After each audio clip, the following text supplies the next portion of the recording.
It's a very important statistic in the Wait What record book. So we have to, make note of that. At heart, we are Man. 12-year-old boys. I thought we were going to have like shots of espresso or something. I mean, in the old days that would have been tequila, but.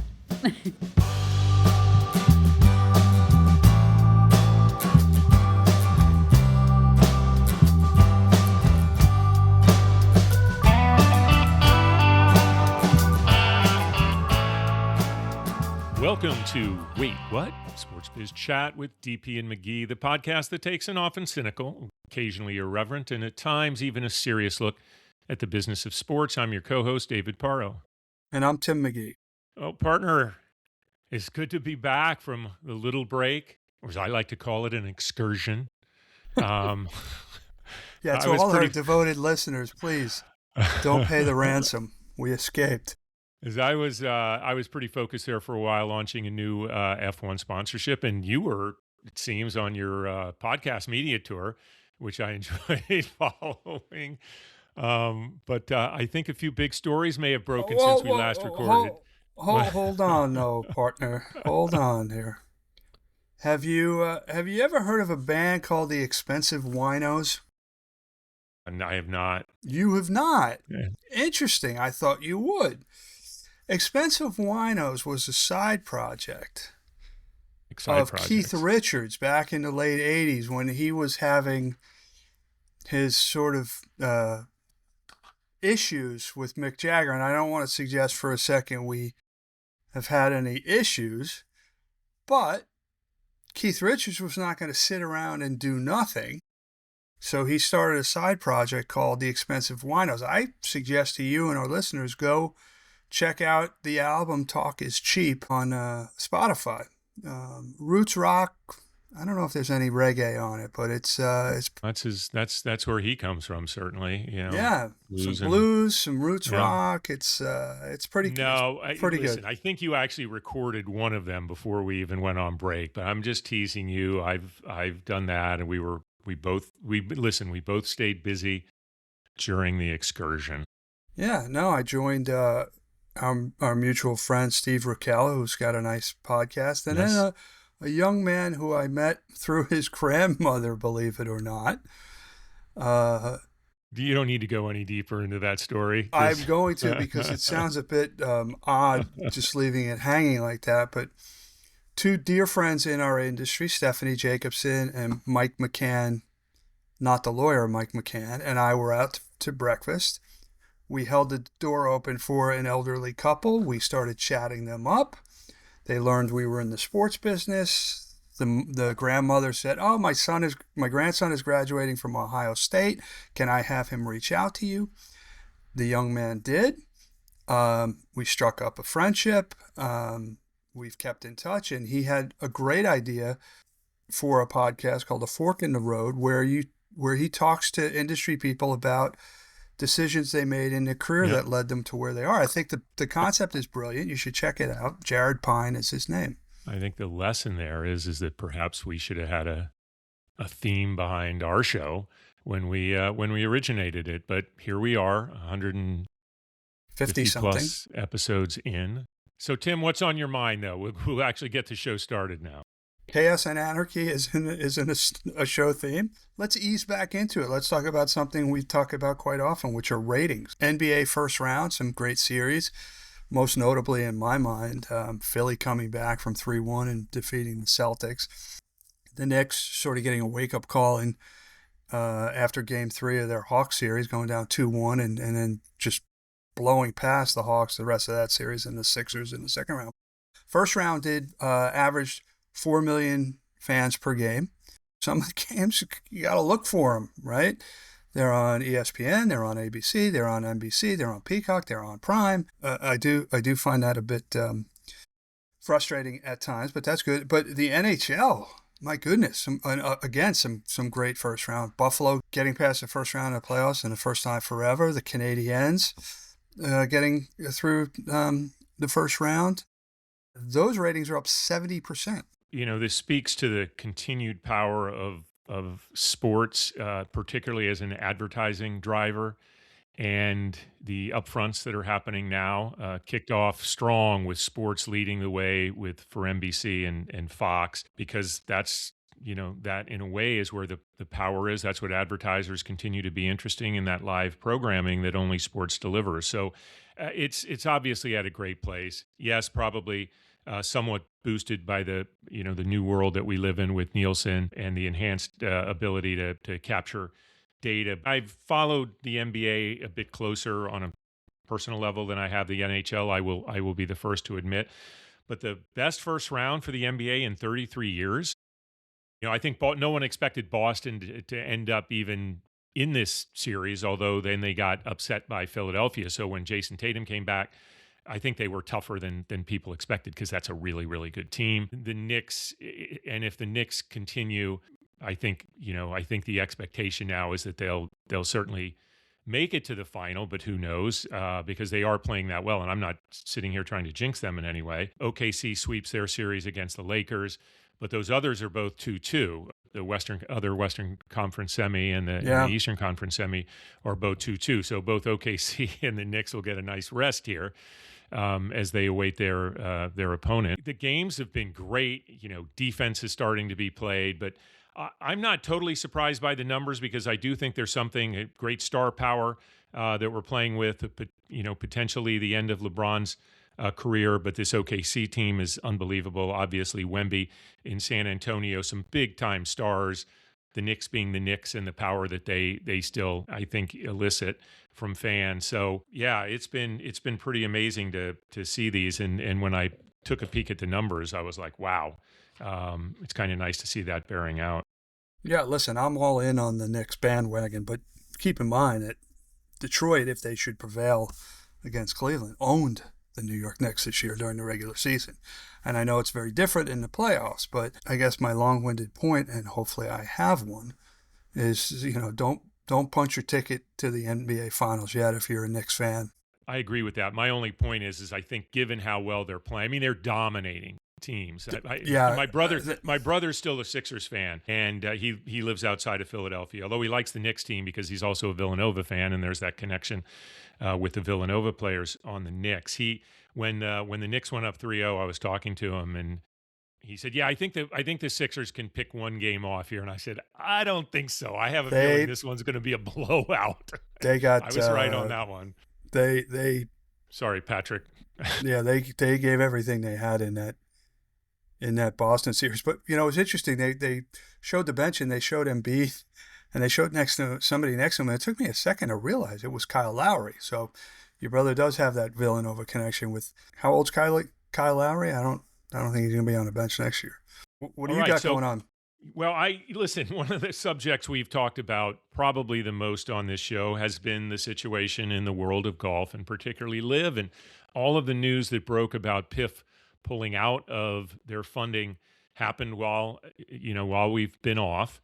And so I wanted to address that because it brings up a huge challenge for Scott O'Neill in his leadership position with LIV.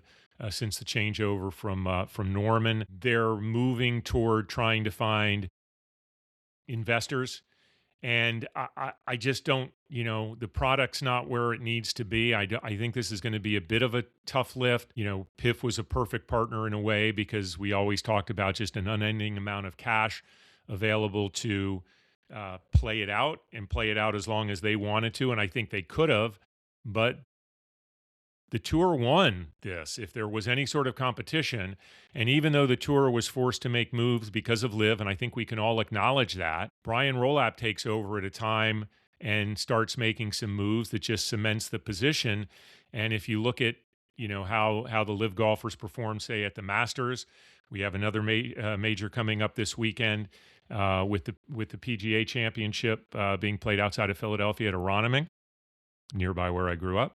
The players other than DeChambeau, who's continued to be pretty adamant about it, they just all seem to be floundering. And so I will go back to my prediction from beginning of this year, which was one of my predictions was nothing would happen in golf. There will be no merger because there's nothing to merge, and I still stand by that. Your prediction is looking more and more prescient every day that goes by. I will say this, if anybody can save Live Golf, it's probably Scott O'Neill. But having said that, his role has fundamentally changed, right? Raising money is a very different skill set than running an ongoing sports entity. One of the things that I saw that he said was he thinks a lot of the value is in the teams. So do they take a more traditional approach to professional sports and sell franchises that then feed up to the parent organization and let them do that? Now, if you listen to Live, all of their metrics are up from last year: viewership, attendance, sponsorship revenue, media revenue, all of these things, merchandise and things like that. But it is a very tough road to hoe. The last thing I will say about this is Brian Roloff is now a great beneficiary of what the tour had to do before he came on, because now those top tier tournaments are getting sponsorship fees of $20 million. That's not going to go back down once if Live goes away. I think they're going to have to think about, there's not many companies that can pay $20 million for a week of exposure. And I know that's very greatly oversimplifying it, but that's what it is. Yeah, listen, I want to make sure, because I agree with you. We both agreed that Scott was an unbelievable choice to helm Live Golf. Brings over Chris Heck, another great operator and a great sports marketing person, someone that we both have a good amount of respect for. So they have some interesting people. I think the challenge, and I agree with you that the team focus is where they would go. And, back a few years ago, the feeling was if Live survives, it becomes the team concept within the PGA Tour. But while yes, their attendance seems to be somewhat, raucous and a fun environment, and they have gone out, behind these pitches of the teams. And if you invest in a team or you invest in the league, you're basically investing in a team. And that's this model. It's an interesting model. I just don't feel that the excitement for that kind of team concept outside of things like Ryder Cup and President's Cup, have followed suit. I still think the sport is about the individual player, and that's, I think, where they're going to struggle. But we also know that there are a lot of people with a lot of money that want to be in the sports business, and being in business with Scott O'Neill and the sport of golf, there are less interesting places to park your money, I suppose, than with that group. Yes, but one of the things that makes events like President's Cup and Walker Cup and Ryder Cup, of course, so popular is the fact that you can't see them every week. Yep. So, agreed. To your point, agreed. It's why not every Olympic style sport can have a professional league. Just sorry, right curling. After the Olympics. The other thing, by the way, that because one of the big things that 𝗕𝘂𝗶𝗹𝗱𝗶 was talked about was his presence as a social media star, and he's done great. It's been a huge help, I think, for Liv and certainly for his own personal brand. We talked about that a little with Omar Khem when he was on before we took a break from GSE. But he had criticized the tour's policies. Well, Roloff just announced a whole new policy to encourage more, giving players more rights to utilize footage rather than just the one shot that they were allowed to do. And that has to change the calculus for someone like 𝗕𝘂𝗶𝗏, who still obviously wants to compete against the best at the majors, if not weekly. Rory's come out again and talked about, listen, obviously the best players, if they want to be competing against the best, there's really only one place for them to be. And he's 100% right about that. And that's the tour right now. So, with 𝗕𝘂𝗶𝗏 going over and kind of folding back in as well as he has, Rahm doesn't seem to be able to answer the question whenever he's asked. They have to be thinking. And then, of course, the decision will be if some of those do choose to come back, what will the ultimate penalty be? Because that short window they had when 𝗕𝘂𝗶𝗏 came back to the tour is no longer in play. So that'll be an interesting decision that the tour makes when it comes to the penalties, because the players that stayed on it, they feel like something should be extracted even if they want some of those players back. What else you got before we welcome a guest? Yeah, let's talk quickly about college sports. Yeah. There's been some big news since you Sure. and I were on hiatus. The basketball tournament has expanded to 76 teams. So cue the dismay from team number 77 next year. The NCAA will make an extra $50 million. But it doesn't have anything to do with that, does it? It's just to give more schools more opportunity, right? Yeah, I like to just think of it as an expanded first four.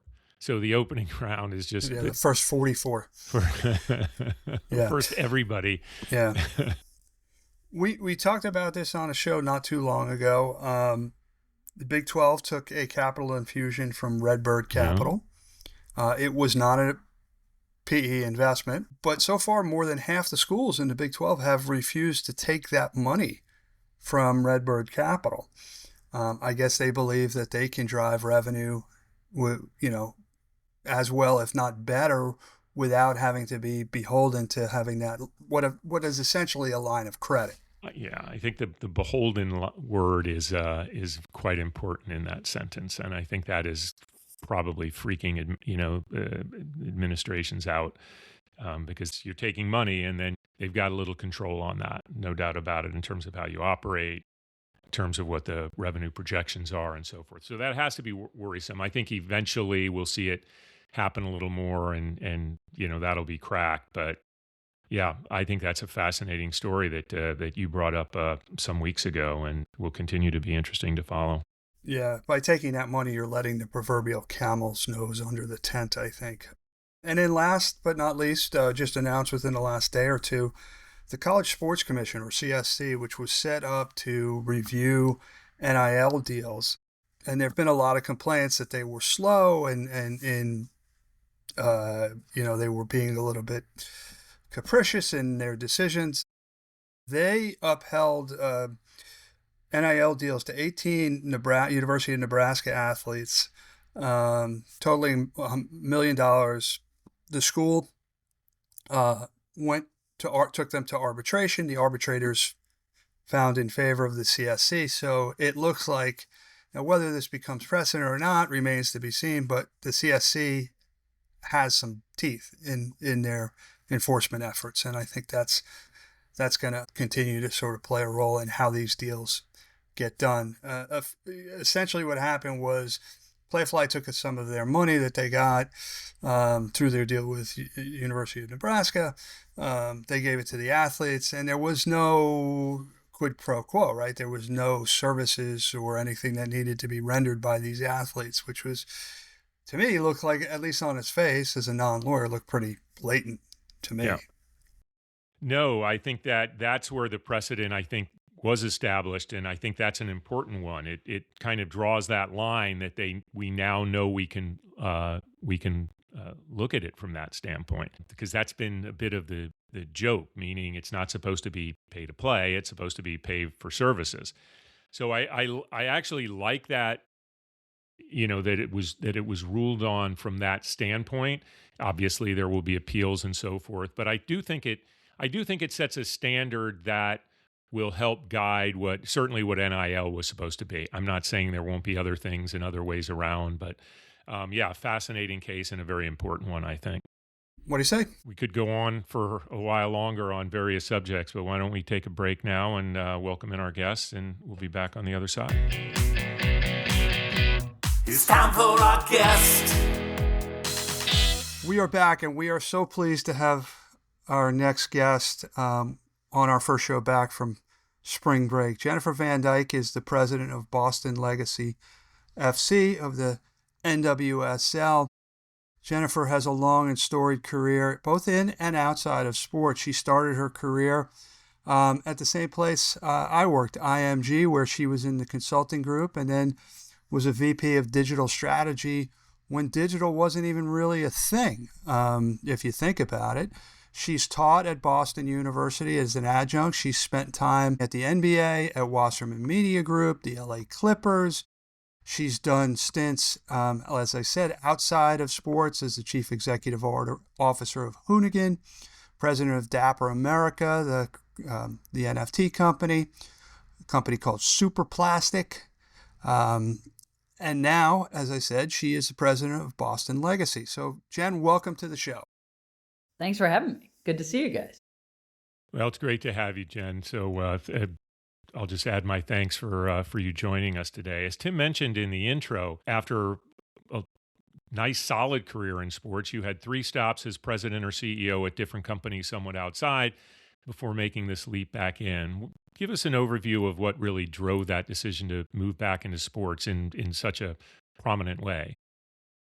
Yeah, I will tell you almost every day of my career, I've woken up and been incredibly thankful that I get to have a career in sports. And I never envisioned one outside of it.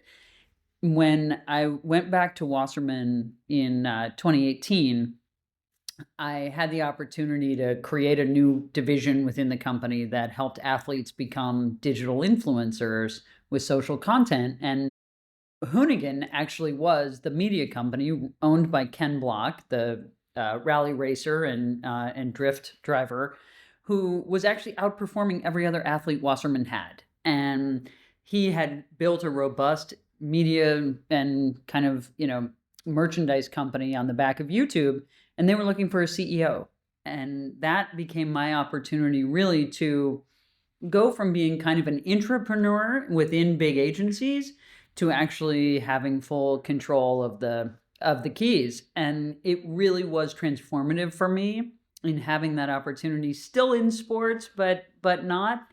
And I got to tell you, it kind of was a bit of a drug when in the case of that, we sold the business within 18 months of me being there. And I was like, cool, let's do that again. And so it kind of became a drug around being an entrepreneur and startups. But really, as a couple of years happened and some different stops happened, I missed the sports business. And so I just missed the way it all works and the community of people that are part of it. And so when the Boston Legacy opportunity came about, it was a natural for me to pursue. I hear people say this is a moment for women's sports, and I cringe at that term because a moment seems to suggest that it's fleeting or temporary or ephemeral. I'd like to think of it more as the time for women's sports. So what's the ceiling, if anything, for women's sports in general and the NWSL in particular?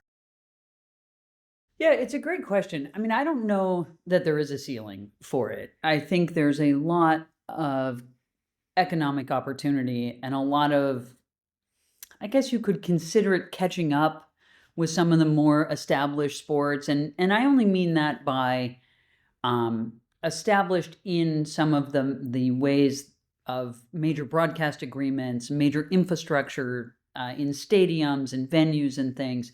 I think that is the incredible time that women's sports has in front of us, is that really great economic growth opportunity of teams managing their own stadiums, owning their own practice facilities, building their own assets that allow for all of those revenue streams that make 100-year businesses really attractive.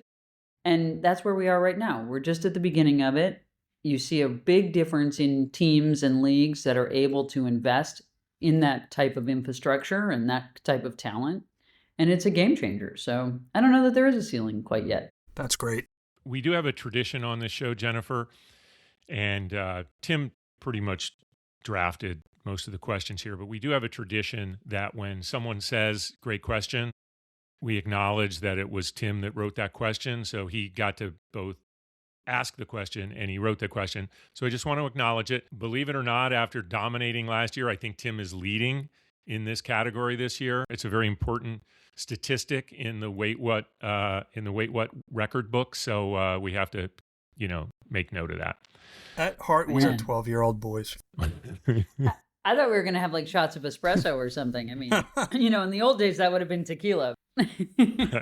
We know you're in the midst and very focused on the NWSL season right now, but we have some events coming up, obviously, namely the Men's World Cup, FIFA World Cup coming up here very quickly, and then the 2027 Women's World Cup. Curious as to how the Legacy are kind of leaning into that, how you may use these major events to help promote NWSL in general, and of course, women's football in the Boston area. I mean, what is so great about global events like the World Cup and Olympics is they have a way of igniting the consciousness and the imagination of all countries involved, and especially obviously here where it will be in North America. Lucky enough to have lived in Los Angeles, a host city, and now also Boston. And I think the opportunity here is that there is such heightened awareness of soccer and any kind of soccer, right? National, club, etc., that people just get very excited. And for us, that is an opportunity to grow the brand and to grow our awareness. I mean, we played our first match ever, March 14th, right? 2 months ago, basically. And we are still very much in the awareness building of the club. And so what we'll be doing during June when, our team is off of matches for the break, but we'll be hosting, different player meet and greets. We'll be participating in a lot of viewing parties around town, engaging key fan segments, whether that be certain multicultural groups, who may have national teams playing in Boston or just might be very into the events. LGBTQ events around. We're going to be partners with something called Pride House here in Boston.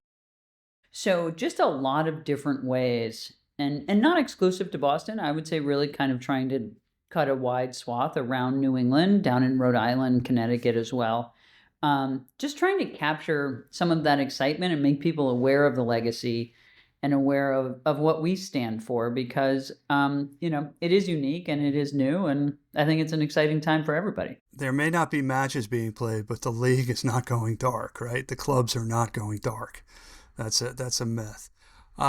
When we first met and worked together, you were part of what was affectionately known as the Cleveland Mafia at IMG. And seriously, though, it was a group of young, driven, really smart people within the organization that led the charge of IMG into things like digital marketing. I remember sitting in a meeting with 𝘕𝘂𝗶𝗶𝗶, Mark's son, and not understanding a single thing he was talking about. It was so far over my head. The only thing that gave me comfort was as soon as Todd was finished, Mr. McCormick put down his pen on his ever-present yellow legal pad and said, "Todd, I may be the stupidest person in the room, but I didn't understand a word you said." And to this day, I am never afraid to ask a question because if somebody like Mark McCormick wasn't, I will not be. But I also remember thinking, well, at worst, you're the second stupidest person in this room, Mr. McCormick. And I tend to think that's not likely. But anyway, I digress. What was it like coming up at what was really the heyday of IMG, right? It was a great time to be at the company. There were some fantastic leaders there, whether it was Peter Johnson, Mr. McCormick, Bob Kane, Andy Pierce. You go down the line, it's like a Hall of Fame of sports marketers. What was it like for you being in the agency at that point? I say this every day that I get a question about the start of my career. I got so friggin' lucky to be able to start my career with Todd McCormick and TWI Interactive at the time, right? Like that was my way in to IMG. I started in their 45th Street office in Hell's Kitchen in 1998 on a $6 an hour internship because they couldn't pay me because I had graduated from college. Or they had to pay me, because I had graduated from college. Otherwise, it just would have been for credit. And within 3 years, I was a vice president leading interactive, whatever interactive meant at the time, effectively translating for Todd in different ways. He remains to this day a friend and mentor. I still only understand about half of it. Brilliant. Yeah. And so far ahead of the curve.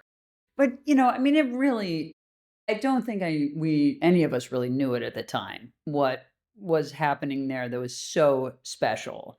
Of course, they had signed Tiger Woods a couple years earlier, the Williams sisters, Federer. They had the who's who of golf and tennis, plus. And there was some crazy shit going on around there. I will tell you, like the stories of that Hell's Kitchen office for the first 2 years I was there was nuts. And like, we didn't know any better. So we worked all night long. We worked all weekend long. We all got to know each other, love each other, hate each other. But I will tell you, some of my best friends in this business today are still there. And, you know, it was really kind of a full circle moment. This January, we sent our team down to IMG Academy to train for 2 weeks. Wow. And I was like, whoa, I remember when this place was like this big, not this big. And not owned by, 10 other billionaires. But yeah, just a really incredible moment and an incredible way to launch a career for sure. Yeah, I think that 45th Street office was just haunted in a good way with people like Barry Frank and Hilary Mandel, who is still there, by the way. Right, who just, it was just unbelievable. I'm having a feeling of deja vu or melancholy, whatever it is, missing those days. But yeah, what a great time I just want to sit back and have you guys go on for the next 20 minutes just talking about this, because this is fascinating to me to hear all these names pop back up, like within that small, at least physical universe of that office. That's pretty amazing. I don't want to speak for Jen, but I think I've probably shared most of the ones that are publishable. Or good for mixed company at this point. Some of the stuff that went on that was just crazy. No doubt about it. I mean, and 45th Street office was sort of the office that people didn't really think about. It was the TV production office. We were like the Island of Misfit Toys when I was there. Completely. It was the Verizon consulting team. Yeah, like no rules. Yeah. Steve Mayer was in that office, who's now chief content officer for the NWSL. Barry Frank, like you said, Betsy Goff. I mean, legends. Jen Van Dyke. I'm partly ready to ask the next question, but you guys can go on, because I'm finding this fascinating, so I can just sit here.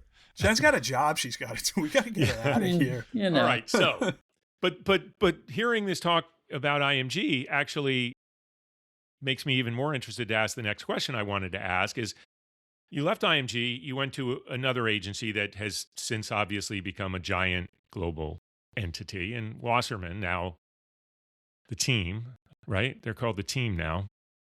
But yeah, we all make the same head move when that is mentioned. It'll always be Wasserman to me. Right. It's IMG was formed, kind of the culture built on Mark McCormick. And I guess to a degree, obviously Wasserman on Casey Wasserman, but they were doing a lot of acquisition and so forth. But what was that like, and kind of what was the motivation?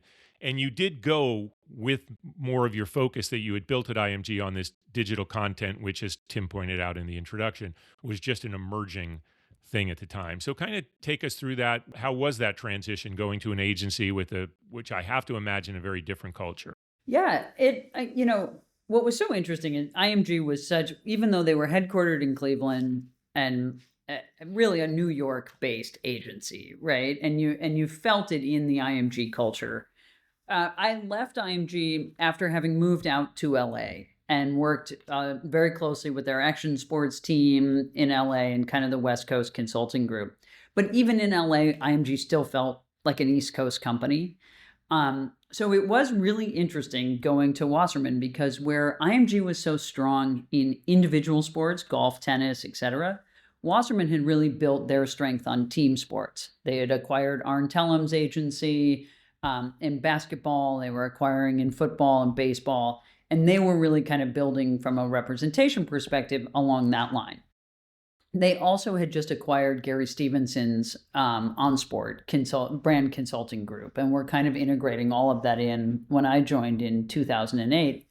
And it really had a lot of the sense of this kind of felt like a younger, in some ways better funded version of IMG, like kind of all over again, but in a team, at least team sport type of business. And I had actually started at Wasserman on the T-Mobile account team, speaking of, our love of wireless companies in sports, and was running all of their NBA investments when they had Charles and Dwayne and the league relationships, et cetera. And so it really that also started my love of basketball. But one thing I'll say very clearly is that I've been lucky to have incredible male leaders in my life at both agencies. Todd McCormick really did give me a lot of opportunity and put me in a lot of rooms where I was able to, make my own impact early in my career.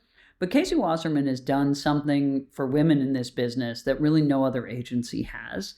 And I will say, there's a lot of shit about Ghislaine Maxwell and all of those things. But when you really look at it, Ksy has empowered women across the business that have taken incredible roles with real leadership and gone on to really great careers, some of which still at Wasserman, the team, and many across sports. And so I think in that sense, like, culture is, for a woman in this business, how you find your own space and your own role. And I really loved the culture at Wasserman. It was really great. Yeah, we said a few. I'm sorry, David. No, I was just going to say, having worked with Wasserman a fair amount myself as an agency for things that I was working on, I hear you on that, and you see it. They develop leaders quite well there, and I think they identify future leaders quite well and try to move them up. So certainly could not disagree with anything you just said in that regard. Yeah, certainly not least among them Elizabeth Lindsay, who runs a big Completely. part of the business there. Yeah. Well, we said on the show about a month or so ago when this whole thing with Ksy came up is that the best somebody can hope for having their name associated with Jeffrey Epstein is that they've shown poor judgment. Unfortunately, that's the best that somebody can hope for. And in this case, Ksy's paying a much bigger price than that. But let's go back. We have a couple more questions, and then we'll let you go. You were at Wasserman. Obviously, you worked with T-Mobile in the league and all the great people at the NBA and another great IMG alum, Mark Perman. Yes. Charles's guy, one of the best. Yeah, yes. One of the best. But what was it about the sport of basketball that made you want to go back to the properties, or go to the property side, I should say, with Tea-Mo and with the Clippers? Yeah, it's funny. I mean, I had never played basketball. I had never really been early days Cavs fan is a tough road anyway. That wasn't happening. But through the T-Mobile relationship, I got to meet a lot of the people at the teams, like a guy like Ted Dalton here at the Celtics. Past guest. Fantastic, right? Drinking. Just like fantastic people, again, throughout that whole NBA ecosystem. And I got to really fall in love with the way the league and the teams and the business is structured across the ecosystem of basketball. And for me, at Wasserman, I really started to believe that there was a business in consulting teams and leagues on digital values, digital rights. Like, it was really frustrating to me how they were selling social media to brand partners.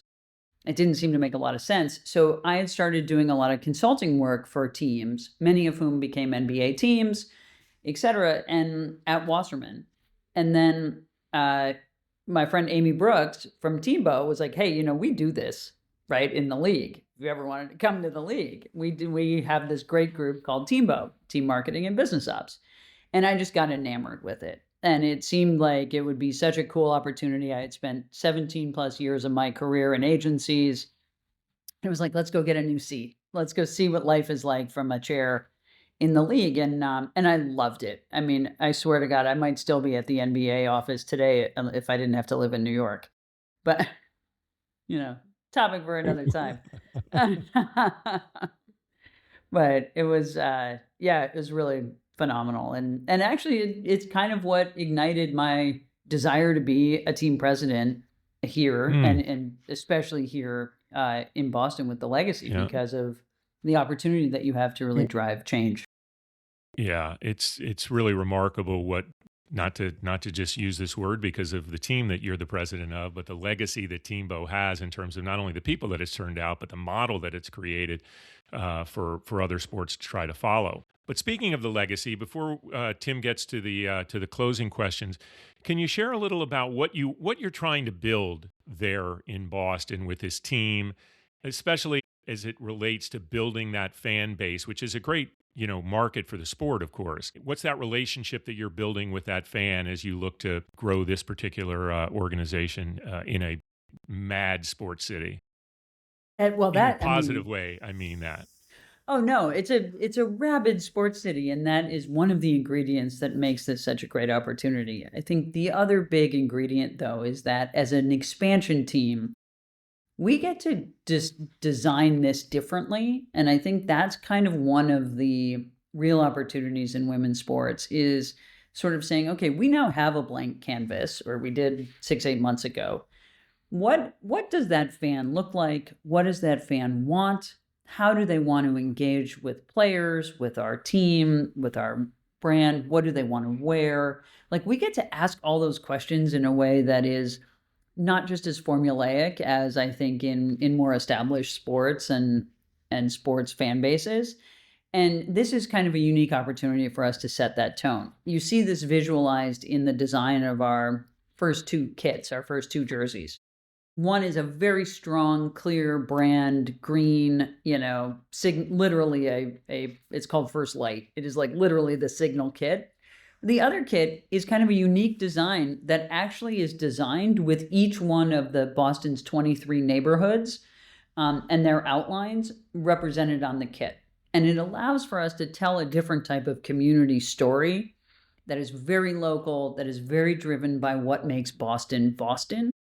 And, this is the intoxicating part of this opportunity, is that we get to build together with how fans want to consume women's pro sports in Boston. And they know what they want, and it's fantastic. And, and it is really, I think, a marriage made in heaven in so many ways with this town and this team. Well, I have no doubt you will be tremendously successful doing that. Before we let you go, we have 2 questions we ask all our guests. So here goes part 1. Where'd your career get started? Where'd you started? Okay, so the real story of my entrance into the Cleveland Mafia is that my dad designed the world headquarters of IMG in Cleveland. It was actually a building, he was an architect. It was a building he designed and had his offices in as I was growing up. So I was literally like running around his offices, kind of destined for it. And he happened to know, I don't know, some of the IMG guys. And I got that $6 an hour internship at IMG. And I'll tell you, I took it because there was just something about it that I knew it was going to be special, or I was going to learn something and end up broke on the streets of Hell's Kitchen. Either way. Well, back at that time, you wouldn't have been the only person broken and living on the streets of Hell's Kitchen. Definitely not. Definitely not. And the last question, for somebody who's just coming out of school or maybe doing a career change, but looking to break into the sports industry, what one piece of advice would you give them? Take the opportunity that matches your interests. It doesn't have to be the one that pays you the most. It won't necessarily be the one that, gives you the best next step, although it should. But take the opportunity and make everything of it. There's been several points in my career where I've taken a parallel opportunity or a flat role, and even taken a title down at times because I believed that in the long game of it. And I think that's really real in maximizing the opportunity that you get, whatever it is. We have an inside sales team that we recruited last summer. 6 of the 12 of them, it's their first job ever out of school. And these guys are making, quite frankly, the worst phone calls on the planet, calling, cold leads, asking them to buy tickets. And they're loving it. And the atmosphere and the environment and what they're learning is the best thing they could possibly learn in their first job in sports. Just take the opportunity and see where it goes. Great advice. Great. Appreciate that. Jen, we can't thank you enough for coming on. Thank you so much. Thank you to your team, Dana and Sarah, for facilitating it. Best of luck the rest of the season and beyond. Can't wait to see great things on and off the pitch for Legacy FC. Thank you both so much. It's great to be here. And Tim, great to see you again. You too.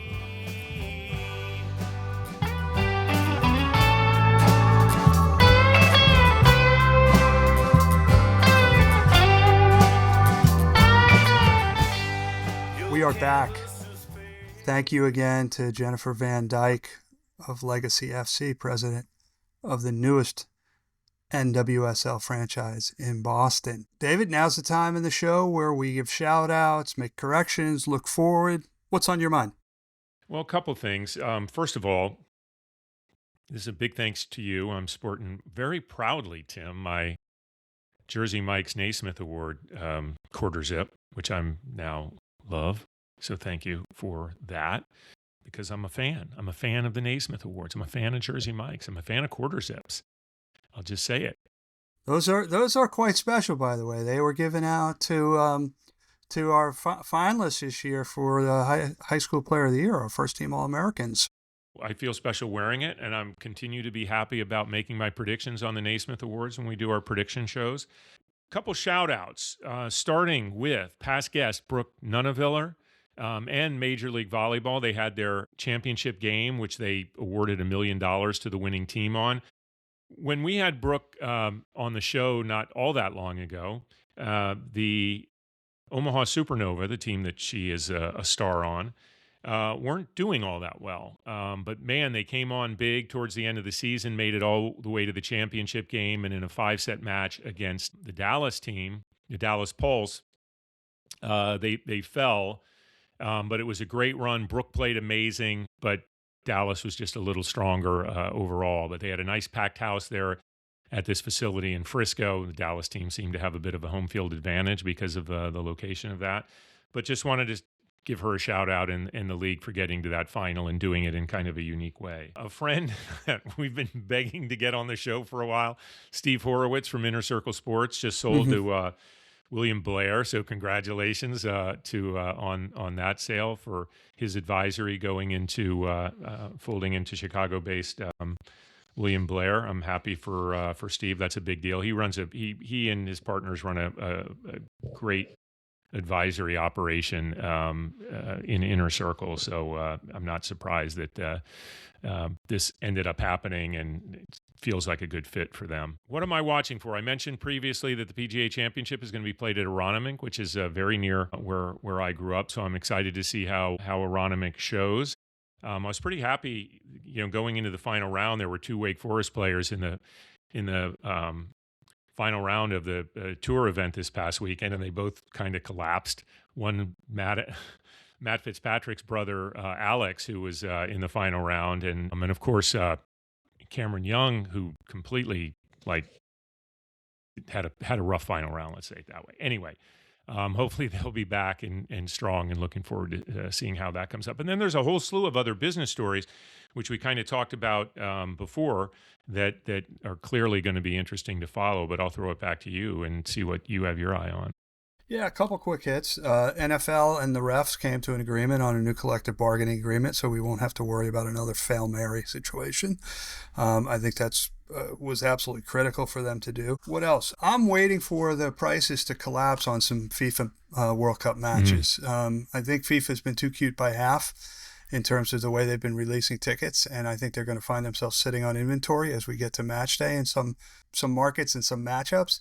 And so I'm looking at that. And the last thing is boo to 𝗕𝘂𝗶𝗶𝗆𝗂, Minnesota Lynx, co-founder of the rival basketball league to the WNBA, or unrivaled, I should say, and vice president of the Players Association, who made some really critical, borderline personal insults to Cathy Engelbert during the early stages of those negotiations. And she subsequently came out after the collective bargaining agreement was ratified and signed, and said that, she did that for negotiating purposes, to gain leverage in the negotiations. And you and I have negotiated many, many things in our past. I don't think you've ever done a collective bargaining agreement. I know I haven't. But there are certain things you do and don't do as part of any negotiation. And one of them is make it personal. And she did. And I don't think that was good. Cathy Engelbert is not perfect by any means as commissioner, but she certainly didn't deserve that. I would tend to agree. And so it's not just the making it personal. I think it's the outright lying, if that is indeed the case. And I think it's gonna hurt her when it comes to things like endorsements and things like that. She won't be, because 𝗕𝘂𝗶𝗶𝗆𝗂 is an extremely, not only a talented player, but I think had been considered a very strong leader But yeah, that's just absolutely bad form. And I'll also say that I think Cathy Engelbert is in a stronger position than we would have predicted she would be in. The WNBA season kicking off, and that Fever Wings game, I'm sure did a very, very solid number. But yeah, I agree with you. That's just bad form. Yep. All right. Well, thanks again to Jen Van Dyke. Thank you to you, David. But most of all, thank you to our listeners. We couldn't do it without you. So if you like what you hear or like what you see, smash that like button, follow button, subscribe, whatever it is. You can check us out at dpandmcgee.com. Until next week, he's DP, I'm McGee, and we'll talk soon.